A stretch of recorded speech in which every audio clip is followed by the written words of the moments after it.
मैं सोनू मिश्रा आप सभी का एक बार फिर से स्वागत करता हूं आपके अपने चैनल एम्बिशन मैथमेटिक्स में।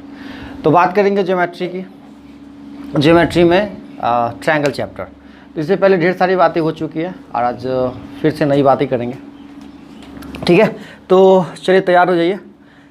एक कॉपी, एक कलम और एक अच्छे से एकांत जगह में बैठ जाइए जहाँ पे आपको डिस्टर्ब करने वाला आपके अलावा कोई ना हो। चलते हैं पहले सवाल की तरफ।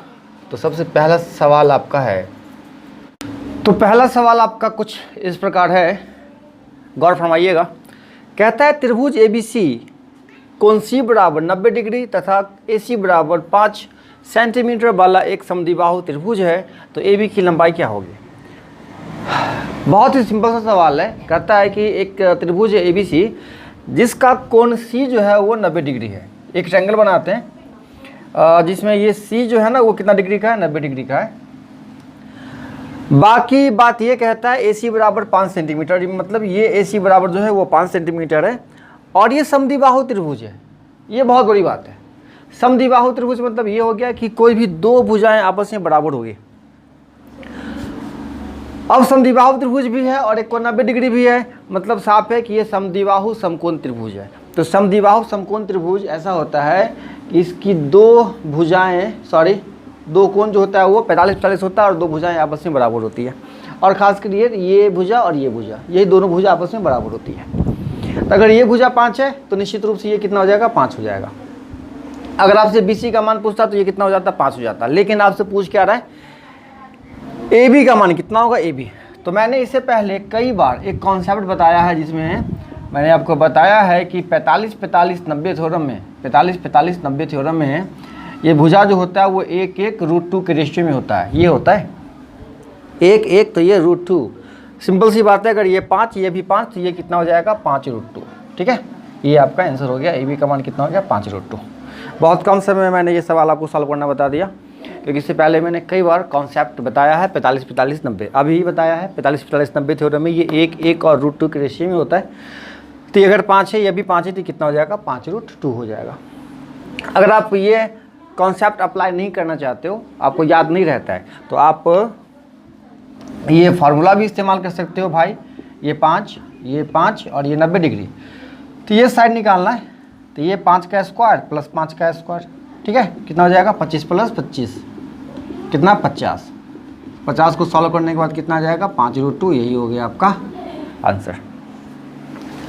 तो इतना ज़्यादा माथापच्ची मुझे नहीं करना है, हम सीधा फार्मूला याद रखेंगे, 1:2 का रेशियो। ठीक है, आ रही बात समझ में। चलें अब अगले सवाल की तरफ। पक्का अगर किसी भी तरह की दिक्कत होती है ना तो कमेंट बॉक्स खाली है, कमेंट में लिखिए कि सर ये समस्या है मेरे साथ, आपकी ये बातें मुझे समझ में नहीं आती है। और अगर समझ में आती है तो निश्चित रूप से बताइए कि सर आप बहुत बेहतर बताते हैं, सारी बातें समझ में आ रही है। तो लगातार मेरे बताने का सिलसिला जारी रहेगा। और अगर हमारे और आपकी मुलाकात पहली बार हो रही है तो निश्चित रूप से चैनल को सब्सक्राइब कर लीजिए और बेल आइकन प्रेस कर लीजिए। इससे ये फ़ायदा होता है कि इसके बाद जब वीडियो अपलोड होगा चैनल पे तो उसका नोटिफिकेशन आपको मिल जाएगा, आपको पता चल जाएगा कि नया वीडियो आ चुका है और आप देख पाओगे, है ना। चलिए मिटा देता हूँ सारी चीज़ों को। चलिए एक और नए सवाल की तरफ। सवाल आपका ये कहता है, एक त्रिभुज के दो कोणों का अनुपात 4:5 है। यदि इन दोनों कोणों का योग तीसरे कोण के माप के बराबर है तो सबसे छोटा कोण कितना होगा। ठीक है, कोण बराबर वाट मतलब क्या होगा। बहुत ही बच्चों वाला सवाल मैंने लिया है, बचपन में आपने ऐसे बहुत सारे सवाल सॉल्व किए होंगे। कहता है कि एक ट्रायंगल है जिसमें कि दो कोण है, एक 4 है और एक 5 है। ठीक है, दो कोण का अनुपात कितना है, 4:5, मतलब एक 4 और एक 5। अब कहता है कि तीसरा कोण जो है वो दोनों कोण के योग के बराबर है, मतलब 5 और 9। तो आपसे पूछता है कि तीसरा कोण कितना होगा। मेरे भाई आप एक बात भली भांति जानते हैं कि त्रिभुज के तीनों कोणों का जो योग होता है वो 180 डिग्री होता है। कितना होता है, त्रिभुज के तीनों कोणों का योग 180। तो कितना हो गया, 5 और 9, 9 9 18। ठीक है, 18 बराबर कितना के 180 के, तो 1 बराबर कितना के 180/18 मतलब 10, है ना। 1 बराबर 10। तो आपसे पूछता है सबसे छोटा, तो सबसे छोटा यहाँ 4 होने वाला है ना। तो 4 बराबर कितना डिग्री, 40 डिग्री। ये हो गया आपका आंसर। अगर तीनों कोण अलग अलग पूछता तो 5 बराबर 50, फिर 9 बराबर 90। ठीक है, कोई दिक्कत नहीं है, आगे बढ़ें। किसी भी तरह की दिक्कत नहीं होनी चाहिए आपको। नोट कर लीजिए, स्क्रीनशॉट ले लीजिए, जो समझ में आए आप वो करिए। चलिए अब एक और नए सवाल की तरफ। आ जाइए एक और नए सवाल की तरफ। ये सवाल बहुत ही बढ़िया है, बहुत ही लाजवाब, बहुत ही शानदार है। ठीक है, मुझे उम्मीद है कि इससे पहले आपने ये सवाल कभी सॉल्व नहीं किया होगा। सवाल है, यदि त्रिभुज ABC में BE और CF एक दूसरे के लंबवत दो माध्यिकाएं हैं। जरा गौर से देखिएगा, कहता है कि त्रिभुज ABC में एक बार पढ़ लेते हैं पूरा। त्रिभुज ABC में BE और CF एक दूसरे के लंबवत दो माध्यिकाएं हैं और AB बराबर 19 सेंटीमीटर तथा AC बराबर 22 सेंटीमीटर, तो BC बराबर वाट, है ना। कहता है त्रिभुज ABC है, AB और C, BE और CF एक दूसरे के लंबवत माध्यिकाएं हैं, BE और CF, ठीक है, एक दूसरे के लंबवत, मतलब ये 90 डिग्री का है, एक दूसरे के लंबवत है। माध्यिकाएं क्या होती है? AC का मिड पॉइंट किससे मिलाया गया? B से मिलाया गया, और AC का मिड पॉइंट किससे मिलाया गया? C से मिलाया गया। ये मिड पॉइंट है, E मिड पॉइंट है AC का, और F मिड पॉइंट है AB का, एक दूसरे के लंबवत है। और AB का मान दे रखा है। AB का मान कितना दे रखा है? देखिए सवाल में 19 दे रखा है, और AC का मान दे रखा है कितना? 22 दे रखा है। तो आपसे पूछता है BC कितना होगा। तो इस सवाल में बहुत ज़्यादा हम तोड़ मचोड़ करके भी आंसर निकाल सकते हैं BC का वैल्यू, लेकिन अगर आप एक फार्मूला आप जान लो तो ये सवाल सब सॉल्व करना बहुत आसान हो जाएगा आपके लिए। फार्मूला ये है कि अगर किसी भी ट्रायंगल में, ये ABC ट्रायंगल है मान के चलते हैं, दो माध्यिकाएं एक दूसरे के लंबवत हो, है ना, सारी चीज़ें वही लिखते हैं, B और F, E और F क्या है? एक दूसरे के लंबवत है। BE और CF क्या एक दूसरे के लंबवत है, ठीक है। तो ऐसे कंडीशन में एक फार्मूला आप याद रखिएगा, AB स्क्वायर, ये देखिए ये side AB square plus AC square जो होता है वो 5BC स्क्वायर के बराबर होता है। ये कॉन्सेप्ट है ज्योमेट्री का, ठीक है। अब ये कॉन्सेप्ट अगर आप जानते हैं तो यहाँ से BC का मान निकालना आपके लिए बहुत ही आसान हो जाएगा, बहुत ही आसान, जितना आप सोच भी नहीं सकते हो। तो यहाँ AB का वैल्यू कितना है? 19, तो 19 का स्क्वायर, है ना, प्लस AC स्क्वायर, AC कितना? 22, तो 22 का स्क्वायर बराबर कितना?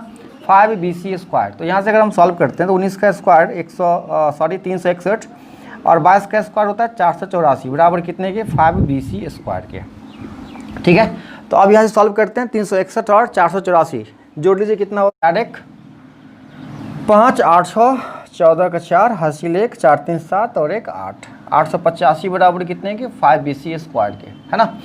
दिख रहा है आपको? किसी भी तरह की दिक्कत नहीं है। चलिए अब क्या करना है, अब यहाँ से अगर BC स्क्वायर निकालते हैं तो 845/5 भाग करने के बाद कितना हो जाएगा? 5 1 5, 3 बच गया 34, 5 6 30, 4 बच गया, 5 9 45, ठीक है। तो BC स्क्वायर यहाँ लिख देता हूँ मैं, BC स्क्वायर बराबर 169, और BC का मान निकालेंगे तो वो √169, और ये हो गया आपका 13 सेंटीमीटर BC की वैल्यू। चलिए नोट कर लीजिए अच्छे से, स्क्रीनशॉट ले लीजिए, किसी भी तरह की दिक्कत हो तो मुझे बताइएगा।